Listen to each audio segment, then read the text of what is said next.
Donc voilà, ça c'était la correspondance de couleurs. On va parler maintenant d'autre chose qui porte presque le même nom, mais qui ne fait pas la même chose. C'est la correspondance de la couleur. Donc vous aviez correspondance de couleur, c'est ce qu'on a vu avant, et maintenant on va voir correspondance de la couleur. Et ça va vous servir quand vous faites notamment du e-marketing, vous vendez des objets sur le web. Vous avez besoin de transformer la couleur d'un objet pour montrer qu'il est disponible aussi dans d'autres coloris, mais vous ne disposez que d'une seule photo d'un objet qui est rouge, par exemple, et vous voulez montrer qu'il existe aussi en bleu, etc. Vous voulez conformer aussi des photos les unes par rapport aux autres, ça va servir à ça. Alors, je vous ai mis un dossier que vous allez utiliser. Un dossier qui s'appelle correspondance de la couleur. Et là-dedans, vous pouvez ouvrir les 3 photos.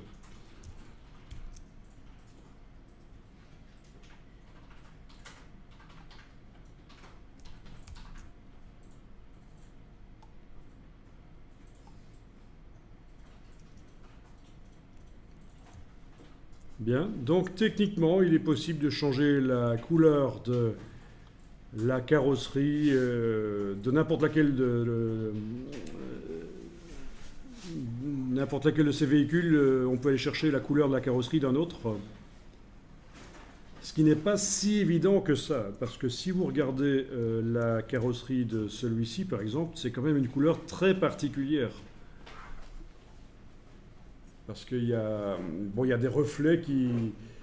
Il y a une couleur de base, puis il y a des reflets, des ombres, tout ça, il faut arriver à recréer sur une autre des carrosseries, rouge ou verte, et c'est pas évident. Alors je vais travailler sur le camion vert ici, et c'est lui que je vais modifier, et je vais faire une sélection sur la couleur verte. La couleur verte, il y en a ailleurs dans l'image, notamment ces misérables arbustes. Eh bien, je vais cibler. Je vais prendre le lasso et je vais entourer, sans essayer d'aller contre, j'entoure la carrosserie.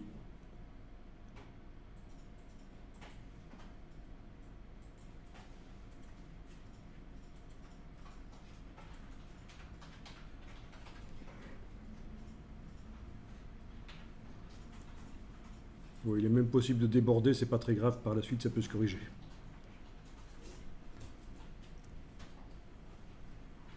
Donc là j'enfonce la touche majuscule pour modifier la sélection, majuscule pour ajouter, Alt pour enlever. Donc voilà à quoi ressemble ma sélection.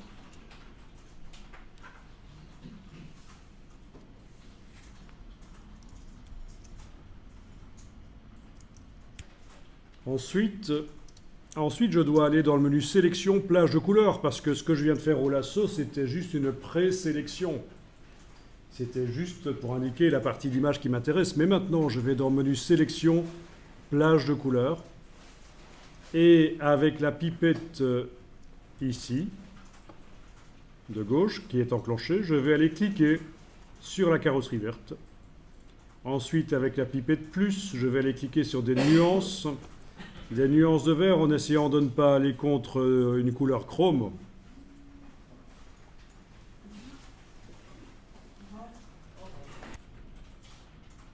Voilà, je joue sur le curseur tolérance de manière à avoir le plus possible la forme de la carrosserie en blanc dans la prévisualisation ici et le reste le plus possible en noir.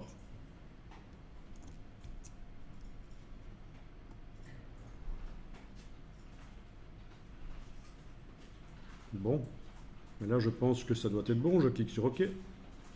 Et on a une sélection sur la carrosserie. Donc la première sélection au lasso, c'est modifié.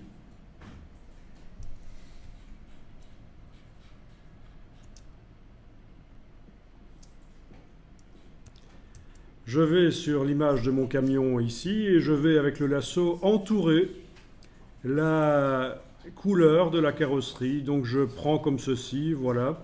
Je fais attention qu'il y ait des ombres et des reflets dans la sélection que je suis en train de faire. Donc en fait, je fais une sélection qui est censée inclure plein de nuances de couleurs de la carrosserie ici, y compris des tons moyens, des tons clairs, des tons foncés, c'est important. Sinon, ça ne va pas fonctionner correctement. Parce qu'en fait, toutes ces couleurs-là vont être reportées sur la carrosserie de la voiture verte de l'autre côté.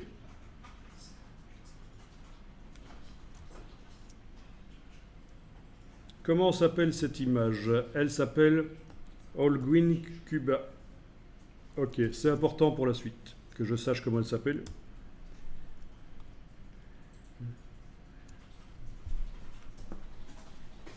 Alors, je peux faire une copie du calque parce qu'en fait, l'opération qui se fait ici se fait directement sur les pixels. Et donc, pour avoir un backup, je peux dupliquer le calque.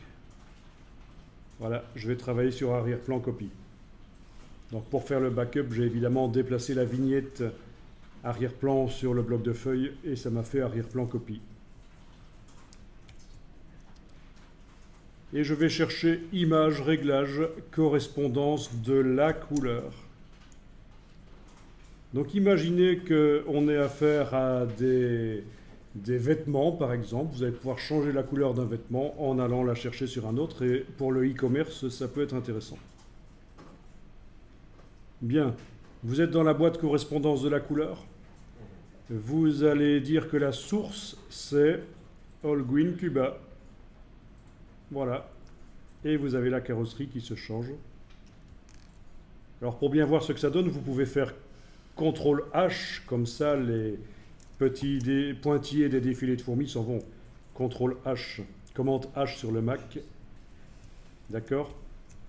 Ou alors menu affichage, extra, c'est la même chose. Le menu reste accessible. Voilà, donc la source de la couleur, c'est Holguin Cuba, et plus précisément la sélection qui est dans la source. Parce que si je décoche ça, ça foire un peu. Il faut vraiment que je précise que c'est ce que j'ai sélectionné avec mon lasso dans l'autre image, qui sert de source pour la couleur. Ok. Il faut que les deux soient cochés pour que ça marche bien.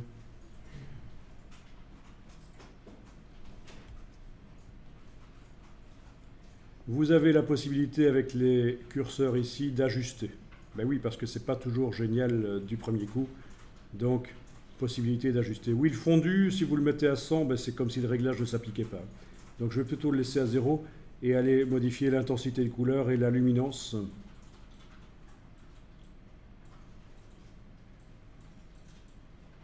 Pour ceux qui se posent la question, luminance et luminosité, c'est pas la même chose, mais c'est très similaire. Luminosité, c'est la luminosité réelle, telle qu'elle peut être mesurée par des appareils, et la luminance, c'est la luminosité perçue par l'œil humain, qui n'est pas très objectif quand il... Voilà, donc...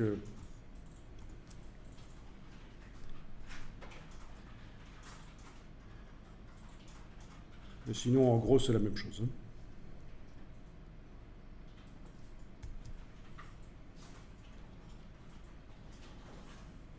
Ok.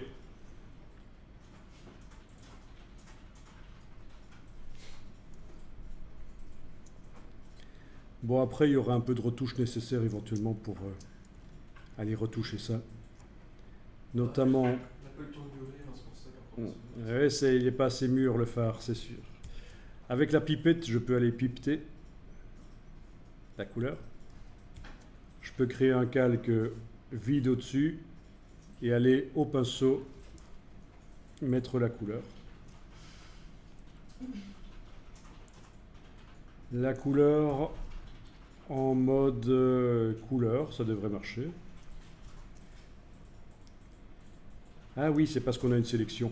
Il faut que je désactive la sélection. Sélection désélectionnée. Voilà, ok, ça marche là. Vous voyez?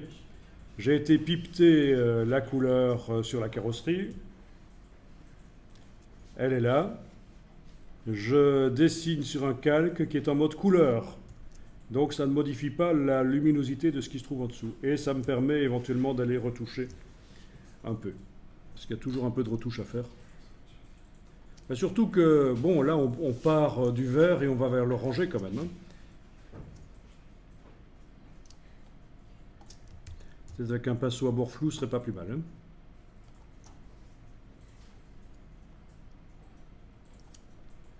Si je déborde, c'est pas grave, je gommerai sur le calque puisque je suis en train de travailler sur un calque.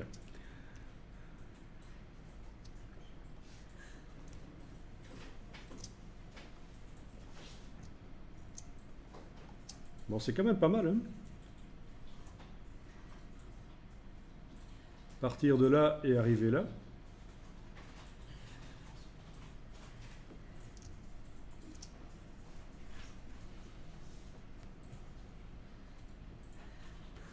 Qu'est-ce qui vous fait rire? Rien du tout?